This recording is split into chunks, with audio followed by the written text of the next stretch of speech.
Antonio, otro ya fan tuyo, porque ya todo lo que tienes son fan, en concreto es de Facebook, Enrique Carmona, nos dice: Antonio, ¿quiénes son las personas más importantes del mundo para ti? Joder, qué pregunta más acojonante. ¿Quiénes son? No sé si la pregunta la hace para el presente, o sea, para personas vivas, o se refiere a personas que han existido. Supongo que será a gente que han existido, ¿no? O actualmente personas vivas. O personas vivas. Bueno, personas vivas que yo me hayan impactado al máximo, quizás el que más y de los primeros es el famoso astrofísico y cosmólogo Stephen Hawking. Yo leí el primer libro que editó, que se llamaba Del Big Bang a los agujeros negros, historia del tiempo. Cuando yo me leí ese libro, para mí fue maravilloso. Fue encontrar otra dimensión de la existencia, ¿no? Y ese tío pues me transmitió a mí precisamente lo que hemos hablado antes, una curiosidad inmensa por el saber. Y me respondió a un montón de preguntas que yo me hacía desde niño. Yo voy a hacer un pequeño paréntesis, ¿no? Pero creo que viene bien. Yo desde niño tenía un montón de curiosidad por el universo, por el espacio-tiempo. Yo me acuerdo que leía unos tebeos de Superman. Eran unos tebeos que eran directamente de Norteamérica y estaban editados en México. Y llegaban aquí traducidos al español, pero editados en México. Entonces, estos tebeos de Superman, en la última página, venían aplicaciones prácticas de la teoría de la relatividad de Einstein. Venía, por ejemplo, un yunque acelerándose, como lo se iba haciendo cada vez más grande, literalmente. Una cosa que va a una velocidad, el peso en un instante es la masa multiplicada por la velocidad. Por eso un choque de un turismo contra una pared, contra otro choque, es tan impactante, porque ese coche que pesa 1000 kilos, en el momento del choque, que iba a 100 por hora, es como si pesase 100.000 kilos. Otra cosa que vi yo en esos dibujos de los teorías de Superman, que era la aplicación de la teoría de la relatividad a la práctica, era la famosa paradoja de los gemelos de Einstein, que la voy a comentar, seguramente muchos de ustedes la saben, pero la comento y lo que significa. Explicaba que dos hermanos gemelos, lógicamente habían nacido en el mismo minuto, en el mismo día. Entonces uno de ellos se montaba en una nave espacial y salía de la Tierra y se ponía a viajar por el espacio, acercándose cada vez más a la velocidad de la luz.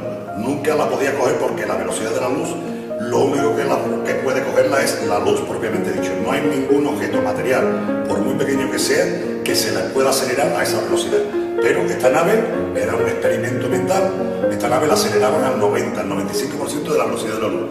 Entonces, para el gemelo que iba en el cohete espacial, en la nave espacial, pasaba un mes, y al mes regresaban a la Tierra. Entonces, al regresar a la Tierra y aterrizar la nave, su hermano gemelo lo estaba esperando. Supongamos que cuando partió tenían los dos 20 años, justos, recién cumplidos. Entonces, para el gemelo que se montó en la nave y estuvo un mes viajando, al volver a la Tierra tenía 20 años y un mes. Pero ¿cuál fue su sorpresa? Y la del hermano gemelo, que el hermano gemelo que se había quedado en la Tierra, por él habían pasado 4 años. Entonces, uno tenía 20 años y un mes y el otro gemelo tenía 24 años. ¿Qué había pasado ahí? Pues que según la teoría de la relatividad, cuando alcanzamos una velocidad cercana a la de la luz, el tiempo lo distorsionamos y lo enlentecemos. Entonces era realmente cierto que un gemelo había transcurrido por él un mes de vida, mientras que por el otro, análisis químico de todo tipo y bioquímico y biológico, habían pasado 4 años. Entonces, una serie de experimentos de estos lo explicaban para los niños, porque venían los teorías de Superman. Entonces, desde ese momento, te estoy hablando de 7, 8, 9 años, yo me interesé sobremanera por el universo y sobre todo por la teoría de la relatividad general. Entonces ya cuando tuve 20 y tanto, 30 años, de siempre seguir insistiendo y leyendo sobre esto y todo, pero cuando Stephen Hawking escribió este libro, pues fue como si lo hubiese escrito para mí. O sea, fue un libro que desde que yo lo empecé a leer, lo disfrutaba a tope. O sea, no hay nada en el mundo que yo haya disfrutado más que la lectura de ese libro. Cada página que yo leía era una satisfacción enorme la que me producía, ¿no? De tal manera que cuando lo iba terminando me iba dando pena porque me quedaban pocas páginas, iba contando lo que me quedaba porque no quería terminarlo. Entonces ese hombre me abrió mi mente de nuevo al conocimiento. O sea, no me lo abrió, la mente yo la tenía abierto. Empezó a darme certeza sobre el universo, ¿no? Entonces ese libro, La historia del tiempo, fue uno de los libros más impactantes que he tenido en mi vida. Vivo es la persona que más me ha impactado. Luego, te hablé el otro día del monje, ¿te acuerdas del nombre del monje budista? Bueno, del monje este también he leído un libro que escribe con su padre y he leído varias entrevistas. Es un señor que es francés, que era bioquímico, que trabajaba en un laboratorio de bioquímica y además trabajaba con un premio Nobel. Entonces este hombre recogió la época de los hippies, empezó a viajar a la India, primero fue unos días, luego fue un mes, hasta que de momento decidió abandonarlo todo y se fue a la India y se hizo monje budista. Hace poco se midió, se quería buscar quién era la persona más feliz de la Tierra. Con una serie de parámetros, midiendo una serie de parámetros, se fue a buscar quién era la persona más feliz de la Tierra.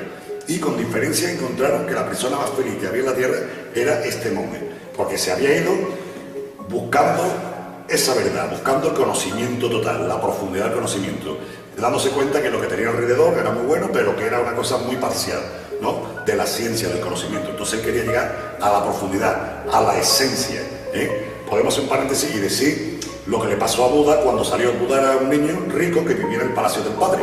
Entonces estaba acostumbrado a todas las cosas buenas y todas las cosas bellas de la tierra, hasta que un día salió del palacio. Y cuando salió del palacio se encontró con la realidad de la sociedad en la que vivía. Se encontró con gente enferma, se encontró con gente mayor que sufría y se encontró con la muerte.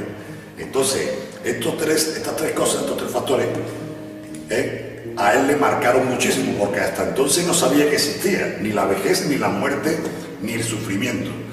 Entonces, a estos signos le llamó los tres signos de la impermanencia, de la intrascendencia. Entonces, Buda, que buscaba algo que trascendiera la profundidad del conocimiento del ser y del yo. Entonces, este monje budista hizo lo mismo, abandonó todas las cosas terrenales que tenía, que eran exitosas, y se fue en busca de su mismidad, de él mismo, del conocimiento profundo, de la esencia del universo, de la esencia de la existencia. Entonces, este tío también me ha impactado mucho. Estos son dos personas que viven ahora. Y ahora me voy un poco hacia personajes de la historia. Personajes de la historia que me han impactado sobremanera. El primero, don Leonardo da Vinci. Maravilloso. Monstruo de los monstruos. Un tío que vivió en el Renacimiento, vivió en una época en donde se redescubrió un montón de saberes que había antiguos.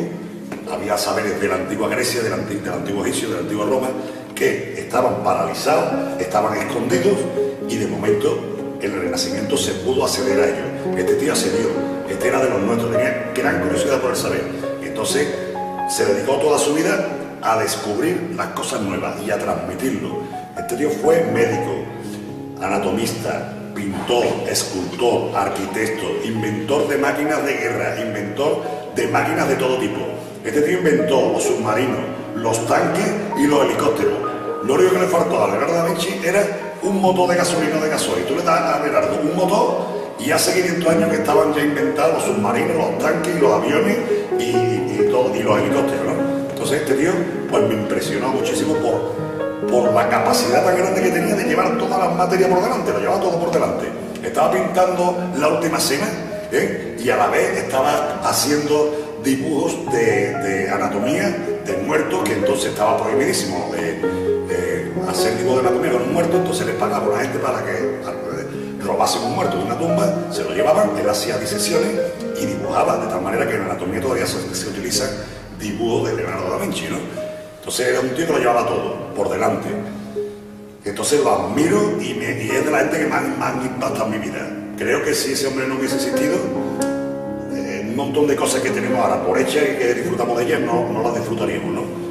Otro tío que poco a poco fui metiéndome más en él es don Isaac Newton. También fue otro soñador, otra persona con la imaginación voló, y que también descubrió y se interesó por un montón de cosas en la vida, ¿no? Otro de su época, Galileo Galilei, también. Galileo Galilei, otro monstruo divino, ¿no? Y así a bote pronto nos podemos ir a la antigüedad y meter más gente. Podemos meter a sabios de la antigüedad, ¿no? Arquímedes, a Eratóstenes de Alejandría, a Tales de Mileto. Esta gente que donde no había conocimiento de nada, pues descubrieron una serie de teorías, de matemáticas, por ejemplo, acojonantes, ¿no? Que todavía se utilizan. Euclides, el mismo, ¿no? Hoy día utilizamos las matemáticas euclidianas, el espacio euclidiano. Este fue el que puso la base. Cuando tú lees algo de Euclides te das cuenta que fue otro señor con una gran curiosidad y que tocó todos los temas. Entonces, la pregunta así, a bote pronto, esta gente que te he citado, ¿no? Seguramente, si me pongo a pensar un poquito más, aparecen más, ¿no? Pero sobre todo, vivo Stephen Hawking. Bueno, no he citado, pues, que eso sí que es un sacrilegio, no citar a don Alberto Einstein, coño, que es el primero que me impactó. Pues ya te digo, a través de los TVO leí casos prácticos de su teoría. Entonces me llamó la atención. Curiosamente, cuando yo estudié en el colegio no se hablaba de don Alberto Einstein para nada, ni se postulaba su teoría. Y estoy hablando de 60 años, 50, 60 años después de postular su teoría, que se había demostrado que era cierta. Se seguía hablando de las teorías de don Isaac Newton, de la gravitación universal, pero no se hablaba para nada de la teoría de la relatividad general. Esa teoría me la tuve yo que aprender y estudiarla después y hasta el fondo, ¿no? Y la comprendo pues perfectamente y me parece una maravilla lo que este hombre hizo, porque este hombre en un momento dado estaba contradiciendo al sabio más grande que había entonces en la historia, que era don Isaac Newton. Entonces, él era un admirador, y lo digo hasta la muerte de don Isaac.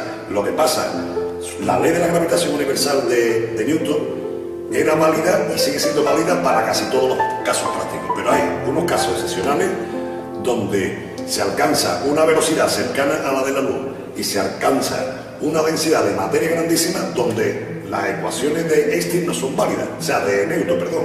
Hay que aplicar la física relativista y las ecuaciones de la relatividad de Einstein.